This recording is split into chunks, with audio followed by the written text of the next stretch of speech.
அனைவருக்கும் அன்பு வணக்கம். வீடியோக்குள்ளே போகிறதுக்கு முன்னாடி நம்ம மலர் மருத்துவம் வகுப்பு மே 4ஆம் தேதி வருகிற திங்கட்கிழமை முதல் ஆரம்பிக்குது. ஜாயின் பண்ணணும்னு நினைக்கிறவங்க முன்பதிவு செஞ்சு ஜாயின் பண்ணிக்கோங்க. இது பணம் செலுத்தி ஜாயின் பண்ணுற வகுப்பு தான். அதனால் வாட்ஸ்அப்பில் டீட்டெயில்ஸ் கேட்டு ஜாயின் பண்ணிக்கோங்க யாருக்கு தேவையோ.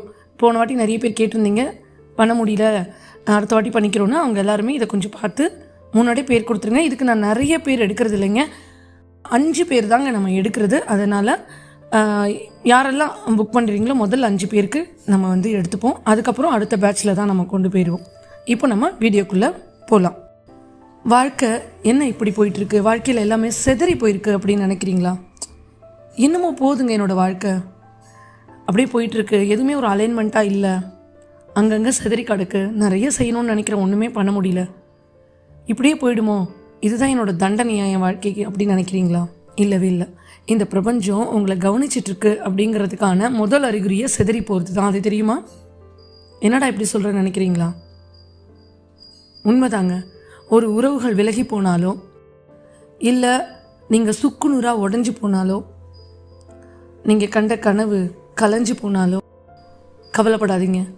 என்னடா சில நேரத்தில் இந்த பிரபஞ்சம் நம்மளை மறந்தே போயிடுச்சோ, அவ்வளோதானா, நானும் இந்த உலகத்தில் தான் இருக்கேன் அப்படிங்கிறதே இந்த பிரபஞ்சத்துக்கு தெரியலையா அப்படின்னு நினைக்க தோணும். ஆனால் உண்மை என்ன அப்படின்னா, இந்த பிரபஞ்சம் உங்களை தான் அதிகமாக நினச்சிட்ருக்கு, உங்களை தான் அதிகமாக ஞாபகம் வச்சிட்ருக்கு. ஏன் தெரியுமா? அதனால தான் உங்களுக்கு இத்தனை பிரச்சனையும் ஒன்றா சேர்ந்து வந்திருக்கு. இதெல்லாம் பிரச்சனைகள் அப்படின்னு நம்ம வெளியிலேருந்து பார்க்கும்போது நம்ம இதெல்லாம் பிரச்சனை அப்படின்ற வார்த்தை யூஸ் பண்ணுறோம். ஆனால் இது எல்லாமே இந்த பிரபஞ்சம் உங்ககிட்ட இருந்து தேவையில்லாததை நீக்கும் ப்ராசஸ், அதாவது சுத்தப்படுத்துகிற ப்ராசஸ். நம்ம ஒரு டயட் எடுக்கணும், இல்லை நம்ம உடல் ஆரோக்கியமாக வச்சுக்கணும் அப்படின்னா முதல்ல என்ன பண்ணணும்னு சொல்கிறாங்க? க்ளீனிங் பண்ணுங்கள், அதாவது வயிறை சுத்தம் பண்ணுங்கள் சொல்கிறோம்ல. 6 மாதத்துக்கு ஒரு தடவை வயிறை சுத்தம் பண்ணுங்க அப்படின்னு சொல்கிறோம். தினமும் குளிக்கிறதுக்கு உடம்பை சுத்தம் குளிக்கிறோம்.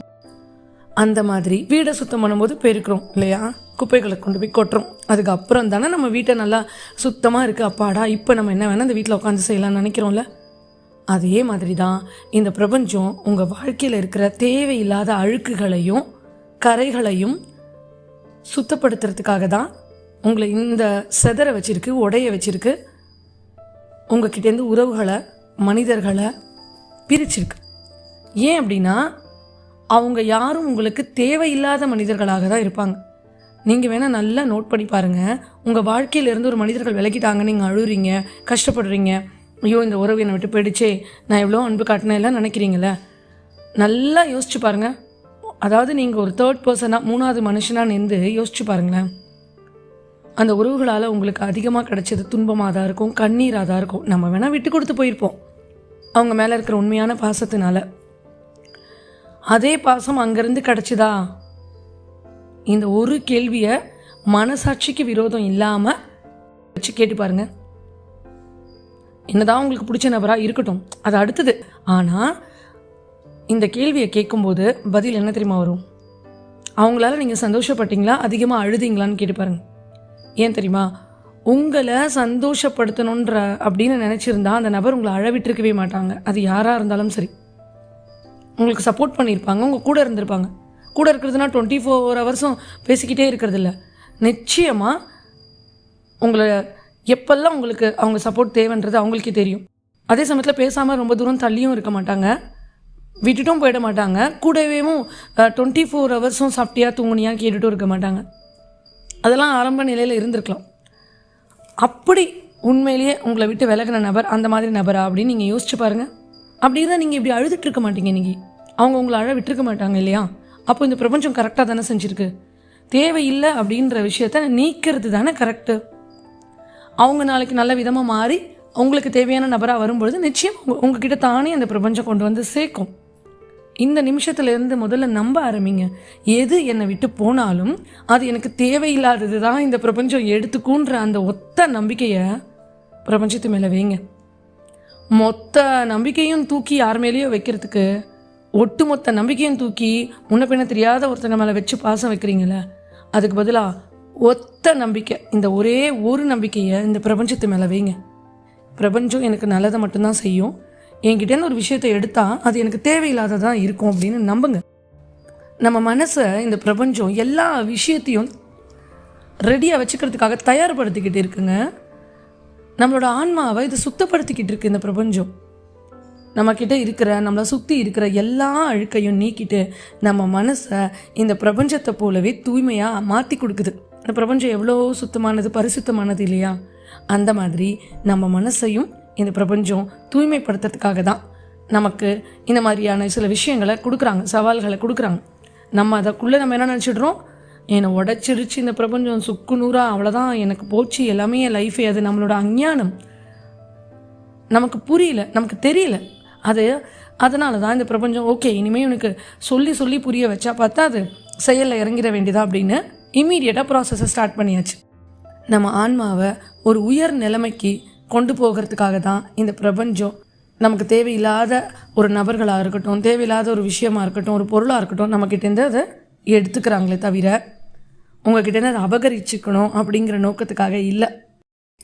இதை நீங்கள் புரிஞ்சுக்க ஆரம்பிச்சிட்டிங்க அப்படின்னா உங்கள் லைஃப்பில் இந்த பிரபஞ்சம் இன்னும் பல மாயாஜாலங்களை செஞ்சுக்கிட்டே இருக்கும். நீங்கள் இந்த பிரபஞ்சத்தை நம்புறீங்க அப்படிங்கிற அந்த ஒத்த நம்பிக்கை உங்களுக்குள்ளே இருந்ததுன்னா, இந்த பிரபஞ்சத்தை முழுமையாக நான் நம்புவேன் அப்படிங்கிற அந்த ஒரு புரிதல் உங்களுக்குள்ளே இருந்தால், இந்த பிரபஞ்சம் உங்களுக்கு அற்புதங்களை நிகழ்த்தி காட்டும். இன்னைக்கு எதெல்லாம் உங்களை விட்டு போச்சோ, யாரெல்லாம் உங்களை விட்டு போனாங்களோ நினச்சிக்கோங்க, பிரபஞ்சம் உங்களோட பாரத்தை தானே கீழே இறக்கி வச்சிருச்சு.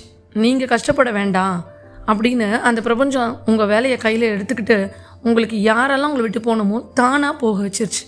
தானே ஒரு பாரத்தை இறக்கி வைக்கிற ஒரு அற்புதமான ஒரு உணர்வு இந்த பிரபஞ்சங்க.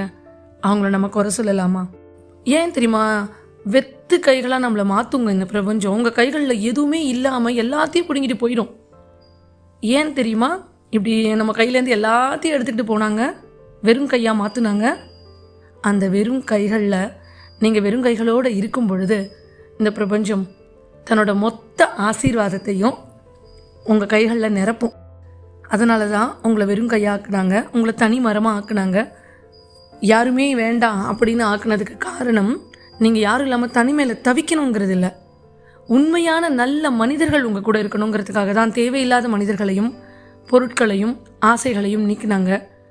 வெறும் கைகளாக நம்ம இருந்தால் தான் அதில் முழுக்க முழுக்க இந்த பிரபஞ்சத்தோட ஆசீர்வாதத்தை அள்ளி அள்ளி கொடுக்கறதுக்கு தான் வெறும் கைகளாக மாற்றினாங்கங்கிறத தயவு செஞ்சு புரிஞ்சுக்கோங்க. எல்லாமே முடிஞ்சு போச்சு அவ்வளோதானா அப்படின்னு உங்களுக்கு தோணும் தெரியுமா? அப்போது அந்த நிமிஷம் ஒரு பயம் வரும் தெரியுமா? பயப்படாதீங்க. எப்பொழுதுமே இந்த பிரபஞ்ச சக்தி சுக்கு நூறாக நம்மை உடைக்காமல் ஒரு விஷயத்தை உருவாக்காது. நான் முதல்ல சொன்ன மாதிரி சுக்கு நூறாக உடைக்கிறது அப்படின்னா அது அழ வைக்கிற நோக்கத்தில் இல்லை. ஒன்றுமே இல்லாத ஒரு இடத்துல இருந்து தானங்க ஒரு பொருளை உருவாக்க முடியும். ஏற்கனவே அது உருவாயிருந்தால் அது என்ன மாதிரி இருக்கோ அப்படி தான் இருக்கும்.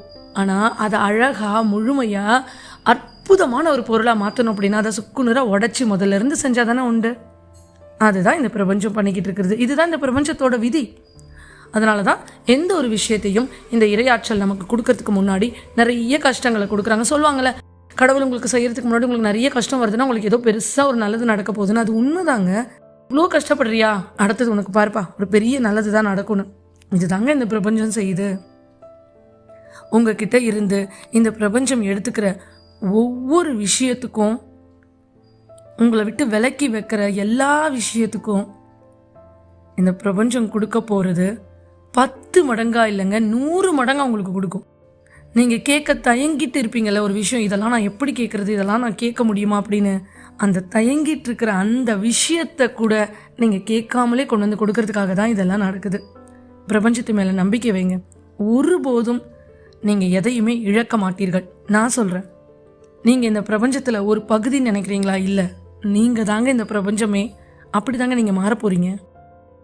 நீங்கள் உடஞ்சி விழுற ஒவ்வொரு முறையும் புதுசாக பிறக்கிறீங்க தெரியுமா?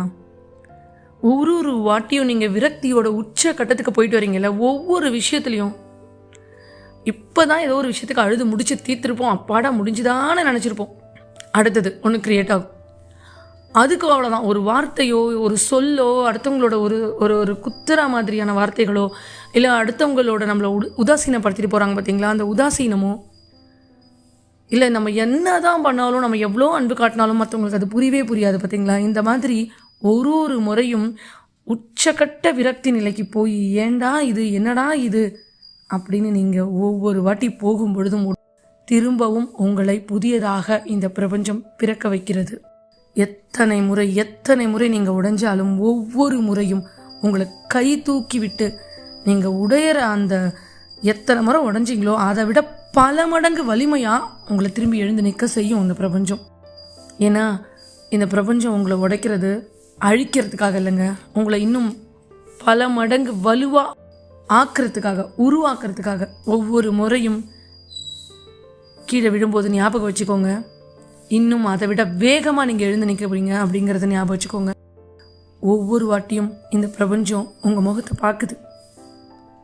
நீங்கள் கீழே விழுந்து உடஞ்சி விழும்போதெல்லாம் திரும்பி இவன் எப்படி எழுணும் அப்படின்னு அந்த பிரபஞ்சம் உங்களை உருவாக்குது. உங்கள் கண்களில் இருக்கிற அந்த ஈரமும் உங்கள் மனசுக்குள்ளே இருக்கிற அந்த சொல்லப்படாத வேதனையும், நான் இந்த லைஃப்பில் தோற்று போயிடுவேனோ அப்படின்னு நீங்கள் நினைக்கிறீங்கல்ல, இந்த பிரபஞ்சம் உங்களுக்கு நிரூபித்து காட்டுங்க. எப்படி தெரியுமா? உங்களை ஜெயிக்க வச்சு காட்டும். எப்படி நினைக்கிறீங்க? உலகமே உங்களை பார்த்து முகத்தை திருப்பிக்கிட்டாலும் இந்த பிரபஞ்சம் மட்டும் எப்பொழுதும் உங்களுக்காக உள்ளுணர்வாய் எப்பொழுதும் உங்கள் கூடவே இருக்கும். உணர்ந்ததுண்டா? நீங்கள் உணர்ந்திருக்கீங்களா? இல்லைனா நான் சொல்கிற மாதிரி இனிமே ஒவ்வொரு வாட்டியும் நீங்கள் உடஞ்சி விழும்போது கவனித்து பாருங்களேன், உங்களுக்குள்ள ஒரு குரல் கேட்கும். அழுது தீத்து மனசு ஒட்டிஞ்சு போய் ஓரமாக உட்காந்துருப்பீங்க தெரியுமா, ஏன்னு கூட கேட்க யாரும் இல்லாமல் தனிமையில். அந்த நிலைமைலாம் அனுபவிச்சவங்களுக்கு தாங்க தெரியும். அப்போது உடஞ்சி அழுது முடிச்சும் போது ஒரு அமைதி வரும். நல்லா கவனித்து பாருங்கள், அந்த அமைதிக்குள்ள ஒரு குரல் வரும். அந்த குரல் சொல்லும், இனிமேல் அழாத, போதும் நீ அழுதுது. அது நீங்கள் எத்தனை வாட்டி வேணால் அழுங்க, எத்தனை வாட்டி வேணால் உடைங்க, ஆனால் ஒவ்வொரு முறையும் அந்த குரல் சொல்லுங்க. கவனித்து பாருங்கள், நீங்கள் ஒரு முறை அந்த குரலை கவனிச்சிட்டிங்கன்னா அடுத்த தடவை அழவே மாட்டீங்க. அந்த குரல் என்ன தெரியுமா சொல்லும்? போதும், இனிமேல் நீ அழவே வேண்டாம். எதுக்கு அழுற? இது உனக்கான அனுபவம், உனக்கு புரியலையா? யார் போயிட்டா நீ அழுற? உனக்கு தேவையில்லாதவங்க தான் போயிருக்காங்க, நல்லா கவனிச்சு பாரு. வருவாங்க, உன்னை பற்றி தெரிஞ்சுக்கிட்டு உன் அன்போட வலிமையை புரிஞ்சுக்கிட்டு நிச்சயமாக வருவாங்க. ஆனால் நம்ம அந்த வரணுங்கிறதுக்காக எதையும் செய்ய வேண்டாம், அதுக்காக அன்பு காட்ட வேண்டாம். நம்ம பண்ண தப்பு என்ன தெரியுமா? ஒருத்தங்க மேலேயே போய் வைக்கிறது, ஒரு பொருள் மேலேயே போய் அடிக்ட் ஆகிறது. இல்லை, அன்புங்கிறது பறந்து விரிஞ்சிருக்கணும்ல. எத்தனையோ உயிர்கள் அன்புக்காக இயங்கிட்டு இருப்பாங்க. எல்லார் மேலேயும் அன்போடு இருங்க, ஆனால் யாருக்கிட்டையும் போய் அடிக்ட் ஆகிடாதீங்க. அடிக்ஷன் இனி ஆகவே கூடாதுன்றதுக்காக தான் இந்த உடச்சி சுக்குநூறாக நம்மளை போட்டது. அதனால் இனிமேல் ஒவ்வொரு முறையும் உடையும் பொழுது துவண்டு போகாதீங்க. விழுந்ததை விட 10 மடங்கு 100 மடங்கு 1000 மடங்கு வேகமாக இந்த பிரபஞ்சம் உங்களை எழுப்பிக்கிட்டு இருக்குன்ற உண்மையை உணருங்க. இனிமே நீங்கள் வேற மாதிரி தான். இந்த உண்மை உங்களுக்கு புரிஞ்சிச்சுன்னா உங்கள் வாழ்க்கையில் அற்புதம் என்னங்க, இன்னும் என்னெல்லாம் நடக்கும் பாருங்க. அவ்வளவு சந்தோஷம் கிடைக்குங்க வாழ்க்கையில். நீங்கள் பிறந்ததற்கான அந்த பலன் சொல்லுவாங்களே, நான் பிறந்த பலனை அடைஞ்சிட்டேன், அதை நிச்சயமாக நீங்கள் எல்லாரும் அடைவீங்க. நீங்களும் உங்கள் அன்பு குடும்பமும் மன நிம்மதியோட, ஆரோக்கியமாக, சந்தோஷமாக, மகிழ்ச்சியாக, இயற்கையோடு இணைஞ்சு வாழணும்னு நானும் உங்களை வாழ்த்துறேன். மீண்டும் ஒரு நல்ல பதிவில் உங்களை சந்திக்கும் வரை நன்றி.